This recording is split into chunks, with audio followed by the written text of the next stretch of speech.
Welcome back to the Inside the Rink podcast. At episode 33, we will cover Alex Ovechkin scores the record-breaking goal, 895. Ryan Leonard's wild week. St. Louis has quite the winning streak going on. The NHL begins CBA negotiations and more playoff talk. But first, we welcome my co-host, Chris LaValle. Chris, how are you doing? Fantastic. We've reached my favorite point of the season. Baseball's back. Hockey's reaching the playoffs. Everything's perfect except for the weather. Yeah. The weather, it's getting better in Manitoba, so almost t-shirt weather in where I am. So we had a tease on Friday. It was t-shirt and shorts weather, and then all of a sudden now they're hitting us with potential snow tomorrow. Okay. So still snow where you are. I think, knock on wood, that Manitoba's out of the clear because there's always a false spring, but I said that 2 months ago, and here we are. Yeah, well, that was 2 months. That was February. Or actually, I think it was maybe a week before St. Patrick's Day. I joked to my girlfriend. I do this every year, and I just say, I think we're done. And then somehow we get hammered with something. I mean, tomorrow we're not supposed to get hammered. It's supposed to be 2 inches and just brutally cold. Okay. So hopefully the weather isn't terrible for you, but there's a lot of hockey to get through. And I want to hear a word from our sponsor, DraftKings Sportsbook. DraftKings Sportsbook is Boston's hometown sportsbook. It's live right here in Massachusetts. Bet local on all your favorite sports from the comfort of your own home with DraftKings. To celebrate, all new customers will receive up to $150 in bonus bets when you sign up for DraftKings Sportsbook using code ITR. You can now bet local on money lines, spreads, props, and more with one of America's top-rated sportsbooks. That's DraftKings Sportsbook. Download the DraftKings Sportsbook app. Sign up with the code ITR to get up to $150 in bonus bets to use now that mobile sports betting is live in Massachusetts. That's code ITR only at DraftKings Sportsbook. If your loved one is experiencing problems with gambling, call 800-327-5050 or visit helplinema.org to speak with a trained specialist free and confidentially 24/7. Must be 21 plus, physically present in Mass. Eligibility restrictions apply, subject to regulatory licensing requirements. Eligibility and deposit restrictions apply. Opt-in required. Bonus issued as free bets. Terms at DraftKings.com/MA. That's code ITR for the DraftKings Sportsbook.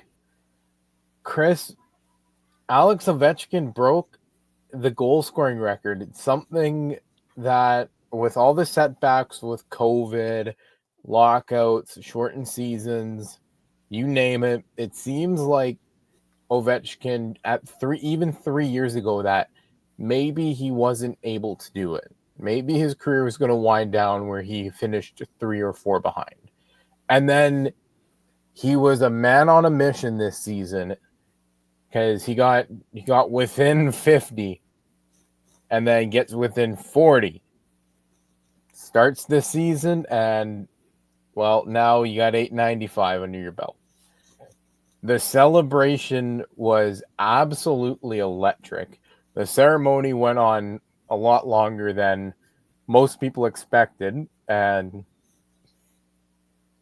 just I never thought I'd see this in my lifetime, and to see it happen. Unfortunately, it was an 11:30 a.m. game, Central Standard Time. So I was on the way to a Moose game, so I had it on the radio, but still witnessed it, if you want to say it like that. And the radio call was great. The goal, Ovechkin, what a hard shot he took on that too. Beautiful goal. I mean, he put everything he had into that shot because he wanted it so bad. And the celebration was vintage Ovechkin. Oh yeah. It was beautiful. It was the penguin dive, and I love a lot of what people have said is the penguin dive was also like almost like a nod to Crosby. Like, hey, like it happened. Because single-handedly, Ovechkin and Crosby, they created their own golden era of hockey. And my one takeaway from the whole thing, and this bothered me about it, was I love the fact that his whole team left the bench and embraced him and celebrated with him.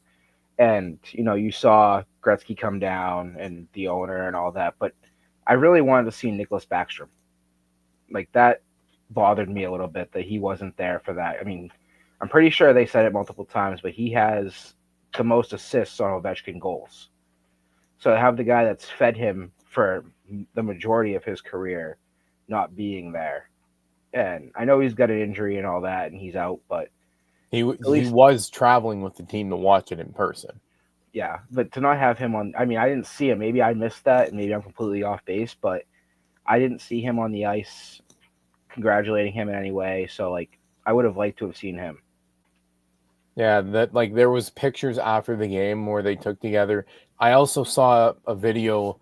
I was one of the Caps beat reporters that shared a very emotional video of them hugging, and that's where the photo of Ovechkin kissing Backstrom just on the side of the head came about.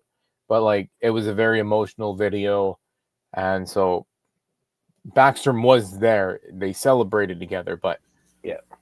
yeah, and I just want to say, like we talked last week, Ryan Leonard, he joined the team. Now this week, he's imagine leaving college, you finish studying for finals, and then you join the team that drafted you, who are red hot for the goal scoring record chase for their captain, their longtime player, and like it happened. Like, could you imagine the story? Like, could you imagine the story that Ryan Leonard has to tell now? I mean, it's just chaotic. It's Sunday. You're in the what's it? The final 8, I guess, of the Frozen Four. Yeah. Then Monday you're taking classes. Tuesday you're making your debut for your hometown team. You're making your debut against your hometown team in your hometown team's rink. Then Friday you're scoring your first NHL goal, being congratulated in the locker room by Wayne Gretzky, and then on Sunday you're part of history. I mean, Well, he was a part of history on Friday as well. Well, yeah, but with the tying goal. Yep. And then, yeah, just the whole thing about Leonard. It's like I saw a lot of people saying like, "Oh, anybody could have been in that position," but just this very specific thing of you're like, "Oh, this week I'm in college," and then and near the end of the week, you're not just in college, is you're finishing up finals, or maybe you have everything submitted and things are done, but you're in the NHL now and you're playing in the top professional league, like the top professional league in the world, pretty much. And it shows a testament of the hard work that guys put in, but the celebration, like the video that came out about Leonard, them celebrating his first goal, even if it was an empty net, they celebrated like he scored a huge goal, like a monstrous career milestone.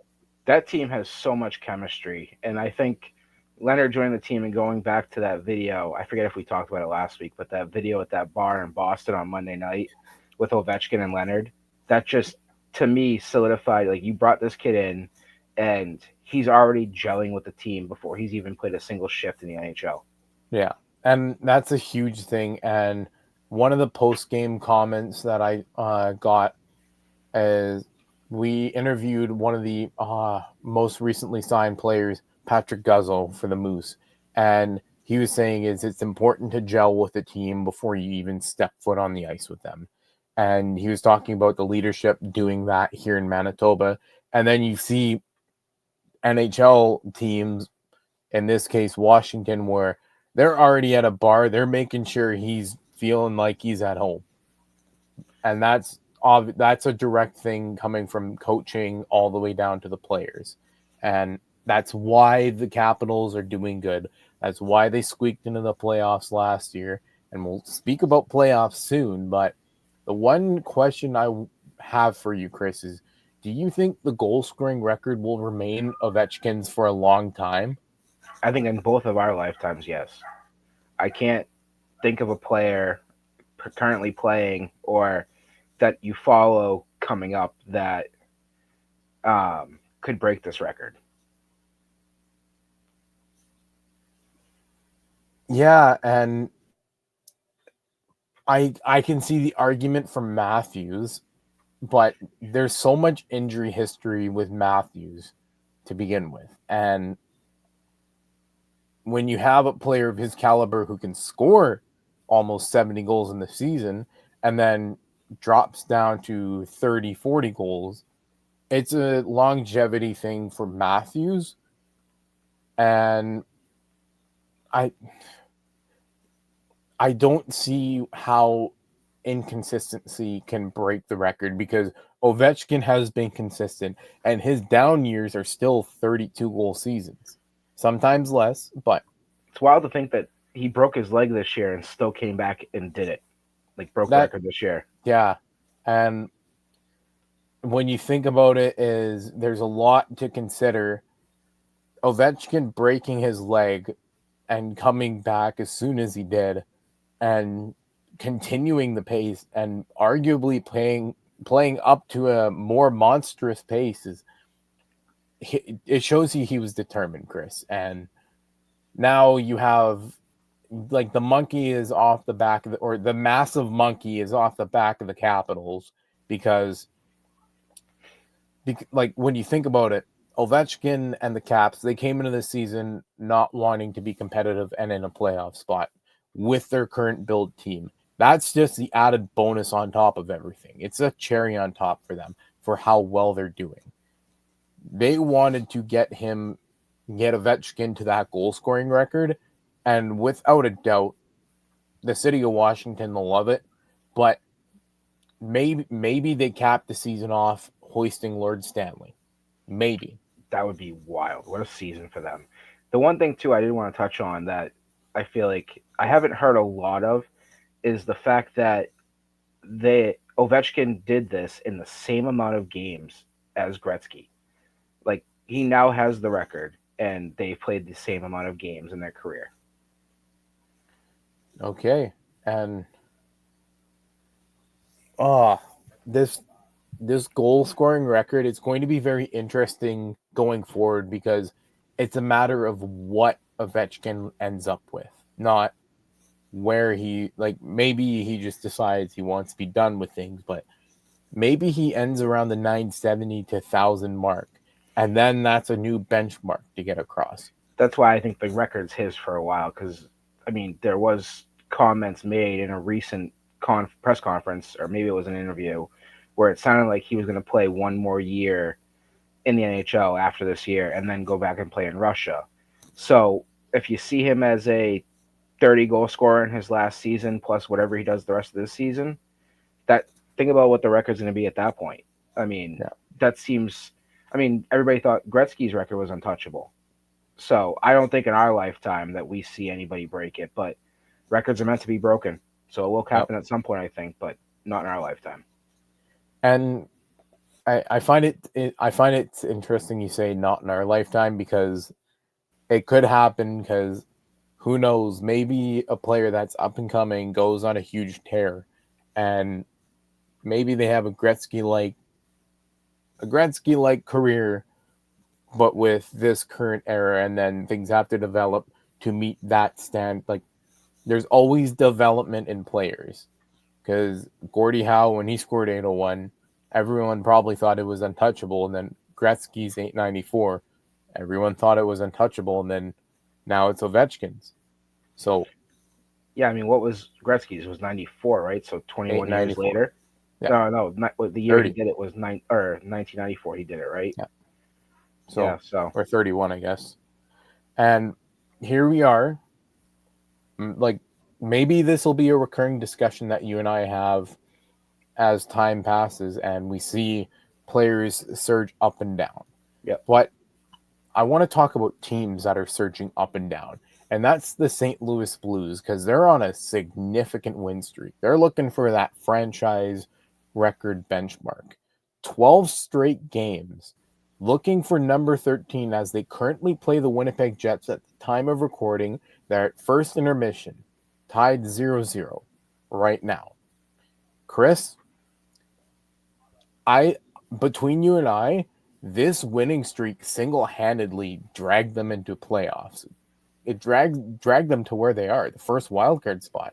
And maybe it could be more depending on if they don't slow down, if they don't run out of steam. Yeah, this winning streak though, the one tough part for as far as I see it as is out of their 12 straight wins, 8 are against non-playoff teams. So they're doing what they need to do. They're beating the teams that aren't in the playoffs they need to beat. The 4 wins, yes, they've beaten teams that are in the playoffs. I think 2 of them, maybe 3, are been on overtime. So they're really battling with those teams that are ahead of them in the playoffs right now. I mean, they're outscoring in this win streak. I'm losing my headphones here. In their current win streak, they're outscoring their opponents, 51-22. I mean, they're getting it from everywhere. And the goaltending has been solid. And they're going to be a tough team come play. I mean, this is when you want to get hot. This is the right time to get hot. And I think I said it last week when we were talking about it. Does it remind you of 2019? For me, it's hard to draw parallels to 2019 because St. Louis, they were dead last when it came to January 1st. And it seemed like there wasn't a glimmer of hope. And now they had a similar thing where they were in the basement of the league. They weren't dead last.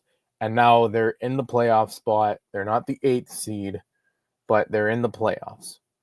The parallels that you can draw is the win streak and just their battle when it comes to what they're doing on the ice. And watching their games as of late, I've watched 2 out of the 12-game win streak, the last 2 actually. You can see this team has drive, and that is not the team that you want to be playing against. I agree. I mean, and the other tough part, I think they're going to have this question is what goalie do you roll with come playoff time? I mean, I think, honestly, we saw what happened in the Four Nations. It's got to be Binnington. But both of them are playing really well right now. Yeah, and maybe it becomes a game of if one guy drops a game, you can easily switch to the other guy with a bit of confidence. But we've seen how that's gone for the Bruins last year. I don't know if you can really use the Bruins as an example because of their reluctancy to change their goaltenders when they needed to. Didn't they rotate each game last year? Was that last year? Am I wrong? No. I thought 2 years ago they went with Olmark and then switched to Swayman in game 5 and 6 or something like that. And then last year they rotated each game in the first round. So the year that they won the President's Trophy, won 65 games, is they rode Allmark basically until the wheels fell off Allmark. Swayman came in, and at that point when Swayman came in, the Bruins, all momentum completely went out of their favor. Swayman could do absolute fuck all about what happened on the ice because the Florida Panthers had so much momentum heading into Game 6. That is what happened there. It wasn't a point of rotating goaltenders in 2023. It was the point of you hit a team that they had an airplane worth of just everything. It was Mach 9 coming through. Last year, you can argue was a multitude of things, but the lack or the unwillingness to rotate the goaltenders if one guy had a bad game is what put that dagger into the Bruins. I can argue with any team that if one goaltender does bad and you have a second guy to pivot to, in this case, St. Louis, why not? If it works, it works. It's only one game. If one guy drops a close game in overtime and you want to start him again, go for it. But if it's a 5-0 dominant win, say in St. Louis's case, they play Vegas in the first round. Maybe Vegas beats the wheels off of them. I could see that. And then you got to go from Binnington to Hofer. Maybe Hofer puts up a stinker right after. Maybe you repivot. It's got to be something along that line. And in this case, where you brought up the Bruins didn't do that. They had 2 key games that they should have won. Maybe one of the 2 games you could argue is, okay, fine, whatever. It was a clear Florida win being down 3-1. But anyways, having that goalie you can pivot to, it could be make or break because one, I always say goalies are voodoo, and two, you can win series based off of a goalie getting hot at the right time. Could a goaltender getting hot be a massive factor as to why St. Louis has won? That's a yes or no question that maybe we debate about, but I think it's just a well-rounded team for St. Louis that is getting the job done. Yeah. So, and Chris, playoffs, it's kind of a different situation, but the playoffs starting today, Ottawa, Toronto, Tampa, Florida, Montreal, Washington, New Jersey, Carolina hasn't moved in the East or the West, and I say yeah, because there's a lot of matchups that could move or cannot move. Then you got Minnesota, Winnipeg, Colorado, Dallas, St. Louis, Vegas, then Edmonton, LA. Thoughts? To be chaotic. I mean, I don't know what changes there, but honestly, the way I see it, I did the bet last week. I bet the Stars to win the Central. I'll make that. I'll admit it right now. The other one I'm looking at right now is I kind of like the Kings to win the Pacific. They're plus 550. And looking at the end of their schedule, they got Seattle twice, Anaheim, Colorado once, Edmonton, and Calgary. They dominated. Okay. They dominated Edmonton over the weekend. Vegas has Colorado, Seattle, Nashville, Calgary, and Vancouver.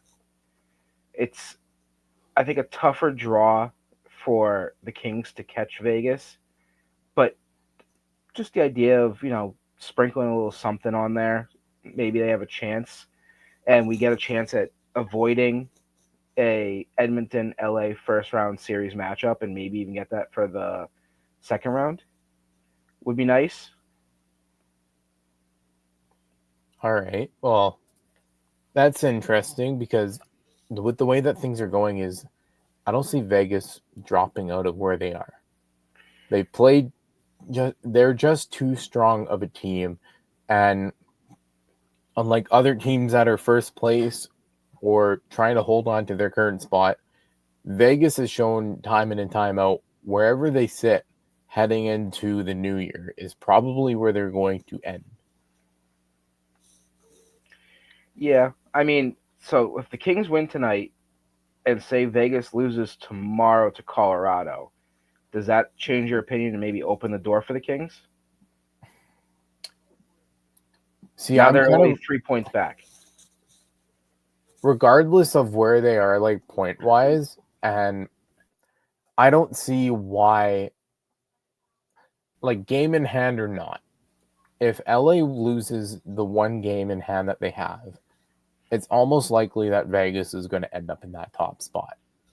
And for any team in a wild card spot, staring down the barrel of Vegas, Vegas got dropped in 7 games last season.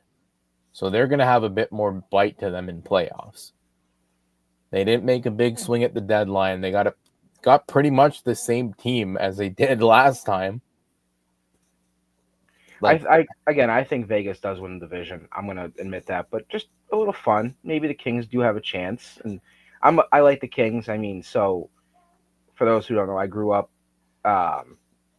going to Monarchs games, having season tickets. So I grew up with all the prospects that ended up going up to the Kings. So I have a soft spot for the Kings. If the Red Wings were in the Western Conference, yeah, it might be a little different, but they're not anymore. They're in the Eastern Conference, so I root for the Kings as my Western Conference team. But I would love to see them win the division, but I also, at the same time, would love a chance at Edmonton again. Yeah, and Edmonton and LA. Oh, sorry. Edmonton and LA has year in and year out been an interesting matchup, and it's a slow rivalry building between the two teams. It's just the way that they played against each other. You can tell there's a bit of hatred there. And that when it comes to postseason, all bets are kind of off the table. for the league and everything they'd like to be pulling in, like revenue-wise for the playoffs, how the matchups are set right now, they're probably foaming at the mouth. Yeah. And realistically, I don't see why any team would want to get a more favorable matchup. I'll get to that in a bit, but I would honestly, the more I look at this, I love the idea of Minnesota Dallas first round and Colorado Winnipeg. Just I'm for the sake almost of entertainment value. but then where does St. Louis slot up? Who do they slot up against? Vegas. That's if Vegas holds their spot. Right. Because that's a lot of movement from now until next week when the season ends, Chris. Kings Blues Kings Blues would be fantastic as well. That's fair, but I'm saying from the standpoint of the league's going to want the most rivalries as they can to generate revenue in round one. So do you think that's Minnesota Winnipeg or Minnesota Dallas? Minnesota Winnipeg easily, because it's just a trip down across the border. And I like the idea. Like I said, I like the idea of Winnipeg, Colorado. I think that's Winnipeg, Colorado just comes off of what happened last year, and there's still a sour taste in my mouth with how it ended, just covering everything and whatnot, because the team could have done a lot more, but old habits die hard. I'll just say that. And in this case, moving to this year, I'm not saying Minnesota's more favorable matchup for Winnipeg, because solely off the rivalry, it's a team that'll kick the crap out of you. And Marcus Foligno, Ryan Hartman, thorns in the side of the Winnipeg Jets. I think given any matchup, Winnipeg has a lot of work to do to get over the mental hurdle of Game 5 right now. And then getting into the second round is that second hurdle. So regardless of who Winnipeg faces, it's going to be a tough matchup, in my opinion. And that's regardless of if they fall out of the first spot, because they're slipping right now, Chris. Yep. That's what I was just going to ask you. I was going to say, is Calgary dead? Oh, definitely. You think so? Yep. I think that matchup with Minnesota coming up is going to be the end-all be-all for them. I mean, they got the Sharks twice and they got the Ducks. So, there's games that are winnable there for them that could move them up and get them points to get into that spot and fight with the Wild. But I think that Minnesota game is what could be the end-all be-all for Calgary. Okay, so looking at the standings, Calgary they're 5 points out with 2 games in hand on Minnesota. So that game for Minnesota against Calgary is a must-win game. Right. To take away a game in hand.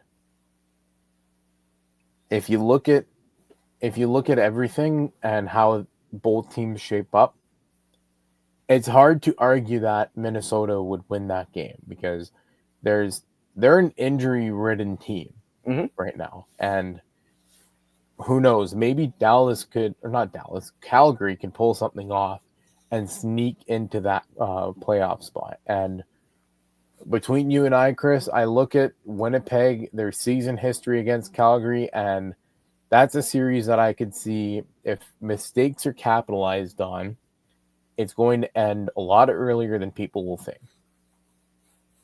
So, well, we look at it. So the thing I wanted to touch on there was those are the next 4 games coming up for them. But then they have the Kings and the Golden Knights. So they are there. I think that game against the Wild is the big one. But then the Wild only have the Sharks, Flames, Canucks, and Ducks. So Minnesota has the favorable schedule of the two. But the door is not closing. Like we both just said, that Flames Wild game, if the Flames win that, they have the slimmest of chances, but they have a chance. Yeah, and not a lot of people realize that 5 points it's not as much, or 6 points, I guess. 6 points isn't as much as you think it is. No, it's not. No, And it's not. And I got a lot to say about that. yeah. Well, getting over to the Eastern Conference, Chris, let's start with what you have to say about 6 points. They're right there. And I don't know how they're right there. The Red Wings just beat the Carolina Hurricanes and the Florida Panthers. I don't get where this team just came from. They're playing so much better. I mean, that St. Louis game was painful. Like, that should have been a 1-0 win, and they end up giving up the goal. I think it was under 45 seconds left to tie it. Then they went to overtime, and they just looked defeated. But somehow they come back out in back-to-back games. I think Friday, Saturday? Maybe it was Saturday, maybe it was Friday, Sunday. But 2 games in a row, and they beat 2 teams in the playoffs. The signs of life again, and that looked to me like the team that went on that winning streak right when Todd McClellan took over. Cam Talbot looks locked in. And at the end of the day, going into tomorrow night, that's your season. If you do not win in regulation over the Montreal Canadiens, I think you're done. If Montreal comes away with a point, you haven't really made any ground. And that realistically is your season, because their next, I believe, 5 games, you're facing Florida again, Tampa on a back-to-back, Dallas, at New Jersey, and then at Toronto. They have 1 home game left. So tomorrow realistically is your season. And what happened last year? Your season was on the line. You faced the Canadiens. I believe that game was also in Montreal. And you won that game. And the only thing that kept you out of the playoffs was the Capitals winning. So now you control your own fate pretty much. I mean, yes, you need teams in front of you to lose and not get any points with how they lose, but you control it tomorrow. If you can beat that team in regulation, you can pretty much handle business the rest of the way. You could somehow sneak in. Now, are they going to beat the Capitals in the first round? I don't think so. But I'd like them to get in, just to get, like we've talked about before, those young players like Raymond and Seider and, Soderblom, Berggren, those guys, get them the playoff experience and something to build on going forward. But the downfall of it all is you're not just chasing one team. You got the Rangers in front of you too. But we've said last week and the week before, and probably next week too, with getting into the last week of the season, nobody wants that spot. Like, everybody is just struggling. Like, I pulled it up. Find my note. Montreal's the only team. They've won 3 straight. The Rangers are 4-5-1 in their last 10. The Islanders did win against the Capitals yesterday, but it just seems like nobody really wants that spot where everybody's still alive. Yeah, and just given the whole wild card spot is Montreal being red hot, they'll drop a game and then get red hot again. They might be almost impossible to chase. And Chris, one thing I wanted to talk about is that Toronto-Ottawa matchup might actually end up being Toronto-Florida. That was my next thing, yep. Because the Senators, they're 2 points behind Florida. Given there's no game in hand, but what a massive win for Ottawa yesterday, beating Columbus, and then Detroit beating Florida. And Florida's got a tough schedule. Yeah. I mean, they got the Leafs tomorrow.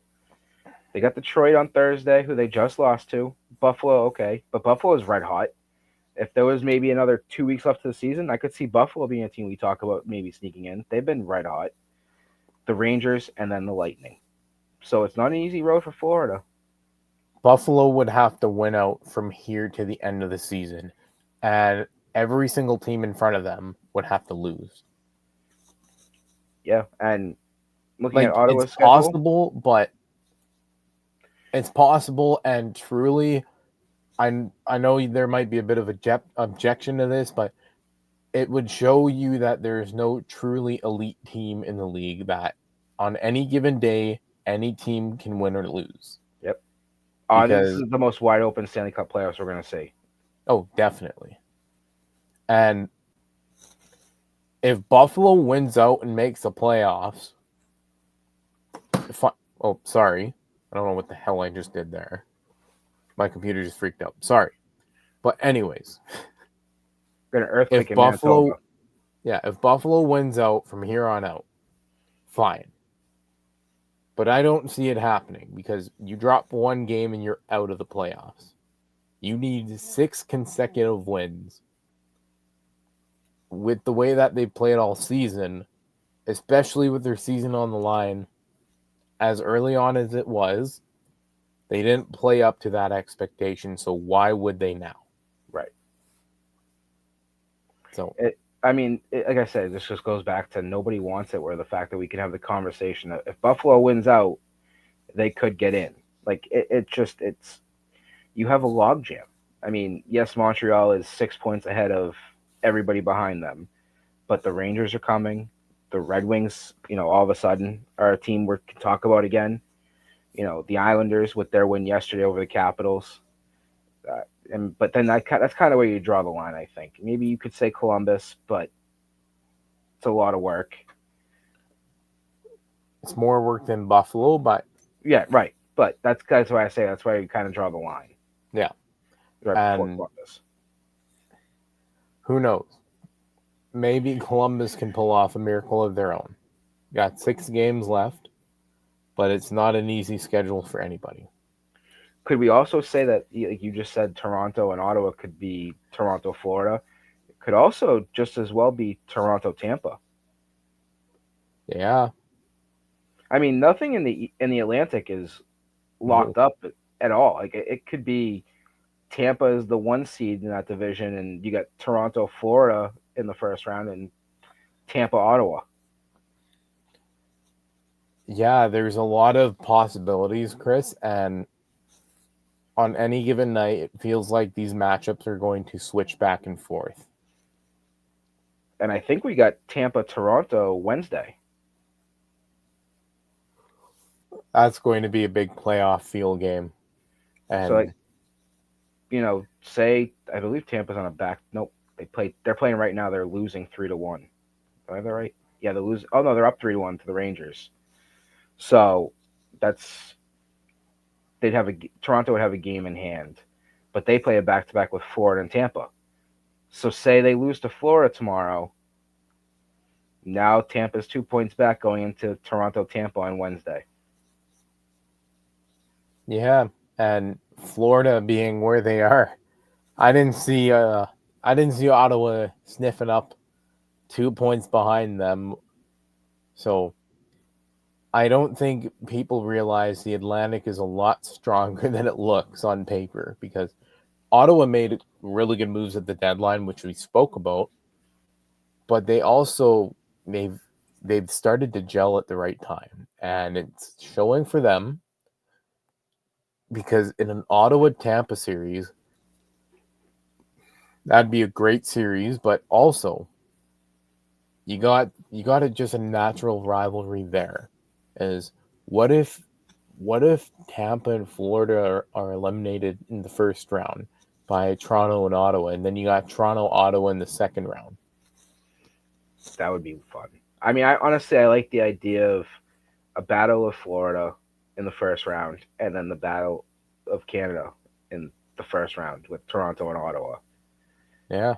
And honestly, like if the Red Wings don't get in, as much as I'm not a big Canadiens fan, I do love the idea of Washington, Montreal first round, and Carolina, New Jersey. Like all these matchups right now intrigue me. Like it's like must watch hockey with these matchups that they have right now, where we've talked about, they could generate new rivalries. Like we could see Montreal, Washington not being in the same division, but facing each other 3 times a year, and it's a heated rivalry. Yeah, and I don't see it happening because Washington has such a significant point advantage. It's if Carolina, Washington meet in the second round, especially after what Chatfield did, then there was a lot of debate on that. So if they meet in the second round, that solidifies that rivalry right then and there.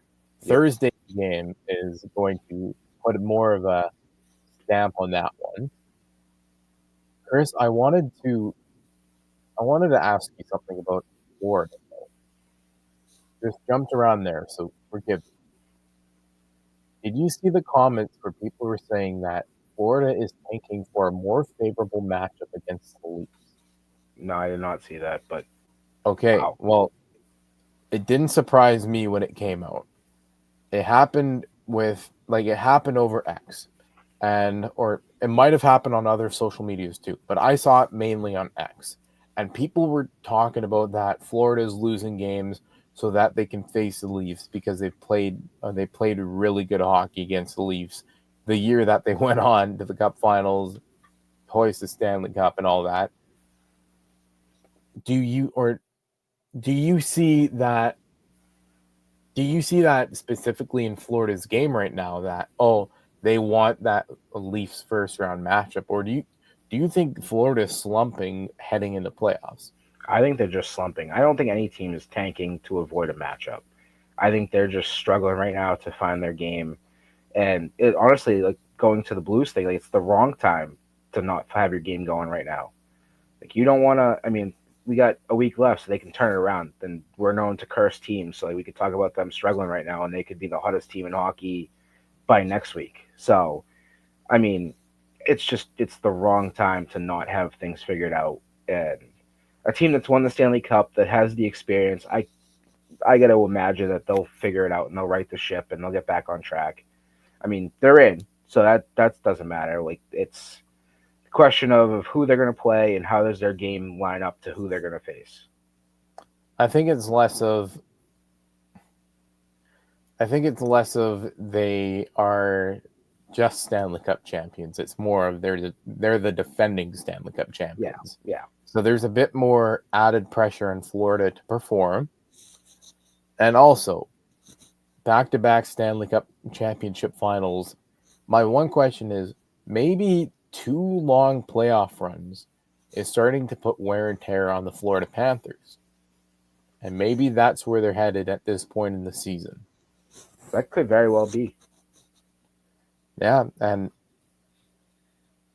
given everything, when we get into playoff predictions and series previews, Chris, it's going to be interesting solely off the fact of this may be the final playoff picture that we're looking at, but that has to be everything falling into place.